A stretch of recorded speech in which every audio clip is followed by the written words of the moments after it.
ces deux choses-là, que les Camerounais sachent. Vous savez, vous êtes nombreux à m'envoyer des messages, je trouve ça très sympathique, hein, c'est émouvant, me demandant de faire attention à moi, de prendre soin de moi, parce que vous avez... Non, mais je peux tout de suite un peu dissiper cet élan compassionnel pour vous dire que c'est pas moi. Vous savez, ce pourquoi nous nous battons au-dessus de nos petites vies. Vous comprenez, ce sera un honneur. Moi j'ai mes grands-parents qui sont morts dans le maquis parce ils défendaient l'autonomie du Cameroun. À l'époque, ils avaient la possibilité de faire des deals. Combien de fois on les a appelés pour leur dire, bah oui, mais allez, venez vous asseoir avec nous, on va vous faire manger. Et puis, voilà. On leur a proposé le même deal qu'on a proposé à ceux qui sont là aujourd'hui, qui nous ont conduits dans la situation où on est. Mais ils n'ont pas voulu. Hein. Donc moi, j'ai le sang des miens qui a coulé pour restaurer, pour donner au Cameroun l'indépendance que nous avons aujourd'hui. Vous imaginez, mes ancêtres, ils sont dans leur tombe. Ils vont me voir, moi, être collaborateur, collaborer dans des conneries comme celles qui sont en train de se passer. Non. Non. Et je ne dois pas, quand il faut faire ce qu'il y a à faire, et ça, je le demande à tous les Camerounais qui vont être en contact avec cette communication, ce message, quand il y a à faire ce qu'il y a à faire, il ne faut pas vous poser des questions sur qu'est-ce qui va se passer, est-ce que je vais mourir, est-ce qu'on... On s'en fout de ça. De toutes les façons, la finalité d'une vie, c'est la mort. Il faut changer le rapport à la vie que nous avons, nous, peuple bantou, là, peuple de forêt. Hein, parce que tout le monde est habité par l'idée que non, je veux vivre. Non, moi, tous. D'accord? Et si vous pouvez mettre votre mort au service d'une cause utile, eh bien, pour moi, c'est le plus grand honneur pour un homme d'avoir fait ça. Donc, merci pour l'élan compassionnel, pour ceux qui m'appellent. Mais n'alimentez pas des égrégores qui n'ont pas lieu d'être. Oui, il ne faut pas alimenter des égrégores qui n'ont pas lieu d'être. Moi, je ne suis pas un type qui est là, qui attend que les gens vont venir me tuer, comme j'ai pris l'habitude de le dire. Je suis un type qui est prêt à affronter l'adversité, le danger, à me défendre avec la dernière énergie, comme nos parents l'ont fait au temps du maquis. Vous vous rendez compte? C'est des gens qui avaient quoi? Ils avaient des lance-pierres, ils avaient du matériel rudimentaire, ils combattaient contre des gens qui avaient des armes, qui savaient faire parler la poudre et tout, qui avaient des armes automatiques. Ils ont lutté contre eux, mais il fallait quoi? Il fallait des convictions. Il fallait des convictions. Voilà ce qui manque le plus aujourd'hui au nôtre. La conviction de se dire que à partir du moment où tout ce que nous faisons est d'utilité pour la collectivité, eh bien, il faut le faire sans se poser des questions. Voilà, c'est comme ça que les autres ont construit leur pays, où nous sommes contents d'être.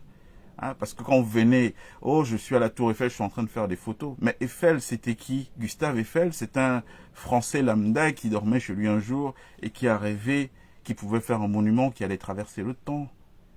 Et qu'est-ce qu'il a fait? Il s'est levé, il a voulu concrétiser son rêve, il a tapé aux portes, il a eu des refus, des oui, des non, des oui, et finalement il a fait son œuvre qui traverse le temps.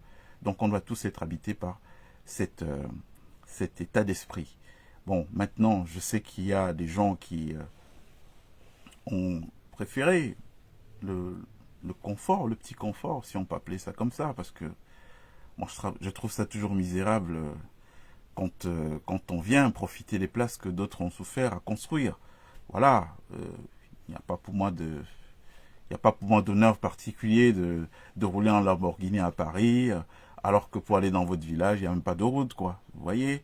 Ou alors d'avoir des grosses prados, et puis pendant que vous avez des grosses prados, c'est des petites associations de retraités français, ou allemands, ou machin, qui vont financer les puits d'eau dans vos villages. Je vois pas de panache particulier à ça. Donc, voilà. Monsieur Essomba, merci beaucoup de votre contribution. Vous savez, quand on est en direct, moi je ne prépare pas mes directs, hein, j'y vais en freestyle, donc il arrive parfois que beaucoup de choses passent dans l'oubli. Monsieur Essomba, merci de souligner cette histoire des élections. Vous avez vu depuis quelque temps apparaître, parfois certains sont manipulés, parfois d'autres sont des manipulateurs, apparaître en mouvement de oui, non, vraiment, chacun doit avoir sa carte électorale, ou chacun doit, vous avez même des hommes publics qui font des, oui, tout le monde. Vous pensez qu'au Cameroun, vous êtes vraiment bien naïf. Vous pensez qu'au Cameroun, quelqu'un pourra prendre le pouvoir à ces gens qui sont en train de tuer aujourd'hui, alors qu'ils n'ont pas tout le pouvoir par les urnes. Franchement, de vous à moi. Ça existe, ça? Il y a beaucoup qui sont jeunes. Il y a beaucoup qui sont jeunes. Nous, on a été là dans les années 90. On a vu Froundi remporter une élection présidentielle. On a vu ce qui s'est passé par la suite. D'accord? On a vu le power to the people, en brandissant le poing qu'il faisait à l'époque, se transformer en un poing ramolli, complètement ramolli, sous l'autel de quelques petits avantages financiers en nature, qui ont tué tout espoir d'un changement, d'une alternance démocratique au Cameroun. Donc ça aussi, cette histoire de « ouais, prenez les cartes et tout, chacun va avoir sa carte d'électeur », c'est de la pure manipulation, c'est de la pure distraction. Parce que le vrai truc qui se prépare, c'est ce que je vous ai dit. Il y a de fortes chances qu'on se réveille un matin, parce que ces gens, je vous dis, ils ont tout verrouillé. Il y a que les gens qui tous les matins, ils vont leur dire « non, le vieux, voilà son état de santé, il est là, il va bien, il va pas bien et tout ». Et puis, quand il y a des décisions à prendre, je vous dis, rien ne sort plus du palais si ce n'est pas contrôlé par ces gens. Si c'est contre leurs intérêts, qu'est-ce qu'ils font? Ils font disparaître. Ils soutirent des documents administratifs sortis des parapheurs du vieux. Ça, je vous le dis. Cette semaine, personnellement, j'ai tenu à vérifier ce truc. Non, la semaine dernière plutôt, pardon. J'ai appelé moi-même des gens que je connais au Palais de la République. Il était 16 heures. Quand on m'a dit que non, tel n'est plus au bureau, il est parti, j'ai désespéré de notre pays parce que je sais quels sont les horaires dans notre pays. Le vieux lui-même, quand il était dans sa vigueur, c'est quelqu'un qui arrive au bureau vers 10, 11 heures et il ne quitte jamais le bureau avant 21, 22 heures. Donc quand on vous dit que certains de ses collaborateurs, à 16 heures, ne sont plus là, sont partis, vous comprenez ce qui se passe dans le pays. Personnellement, je vous dis, la semaine dernière, j'ai appelé. Ouais. Pour voir ça de mes propres yeux, en dehors de ce que j'entends et de ce qui m'est rapporté de manière régulière par-ci, par-là. Bon, la chance que nous avons, c'est que le Cameroun a encore des amis. Oui, à l'international, il y a beaucoup de gens qui sont en rébellion, qui sont révoltés contre ce qui se passe. Et ces gens, bien qu'ils ne soient pas camerounais, ils sont d'une très grande aide pour nous. Hein, et avec quelques renseignements permettant de pouvoir savoir ce qu'il peut faire. Donc, cette histoire de machin, ouais, les élections, vous vous rendez compte? Des gens qui ne sont pas capables de produire des cartes d'identité aux gens depuis je ne sais pas combien d'années. Vous pensez que ces gens-là, qui ne sont pas capables de produire des cartes d'identité aux gens depuis plusieurs années, ils s'empressent de produire des cartes d'électeurs.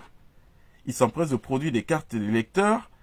Donc là, ils ont la capacité de pouvoir agir. Il y a toute une logistique administrative qui peut se mettre en place. Vous pensez que c'est pour le bien des Camerounais, à votre avis? De vous à moi.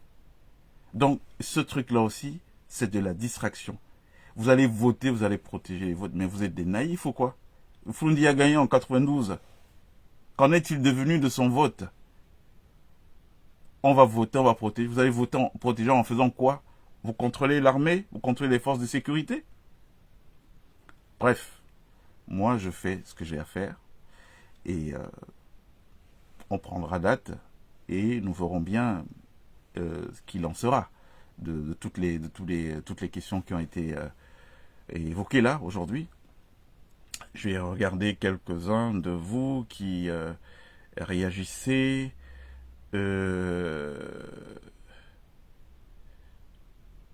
Alors, le son est bon. Voilà. Donc moi, ma vision, c'est que, comme je vous ai dit, vous faites pas chier.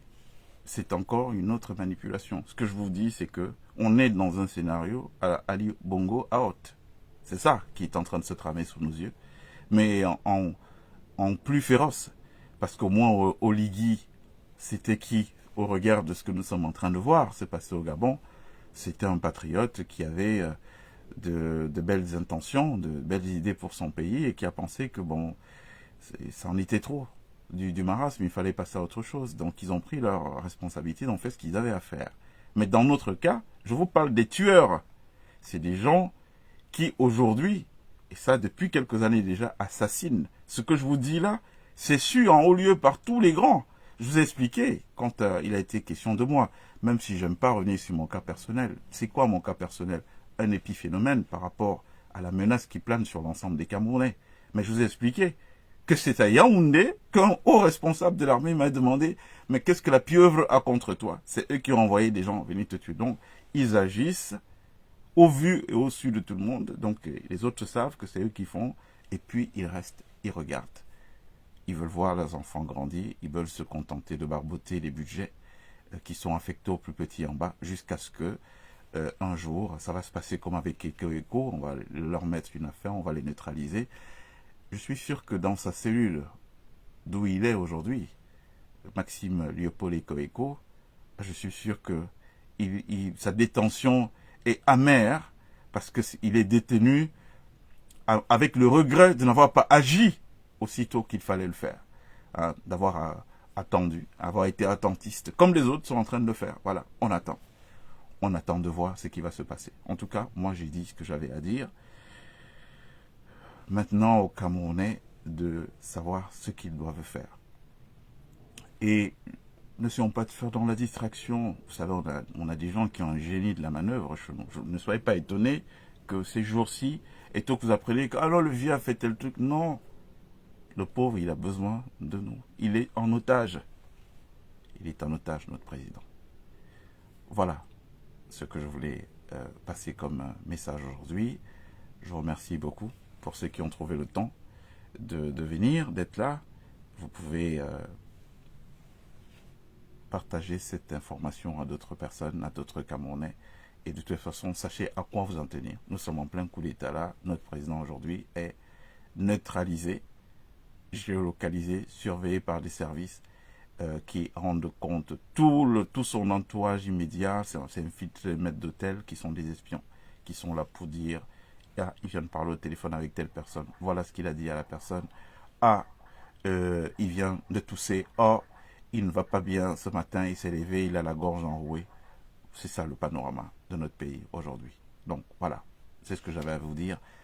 Je vous remercie beaucoup d'avoir pris le temps d'écouter cette communication et reparlons-nous très bientôt dès qu'on le pourra. Ok? En attendant, qu'est-ce qu'on dit? Mais on dit qu'il va faire au Cameroun, il va faire beau au Cameroun. Oh, il va faire beau au Cameroun. La preuve, vous voyez, tout ce que nous parvenons à savoir. Et vous pouvez vous rendre compte que à travers ce que vous entendez, il y a une résistance qui est organisée. On ne laissera pas ça faire. D'accord? On mourra les armes à main, mais on ne laissera pas ce qui est en train de se passer. On ne laissera pas des satanistes plus prendre le pouvoir après le vieux et après 40 ans de souffrance, laisser que ça se poursuive.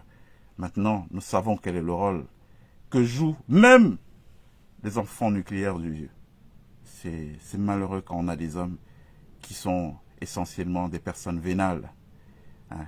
On a neutralisé même pour ses propres sangs avec l'argent. On leur verse leur part de dîmes et ils ferment les yeux.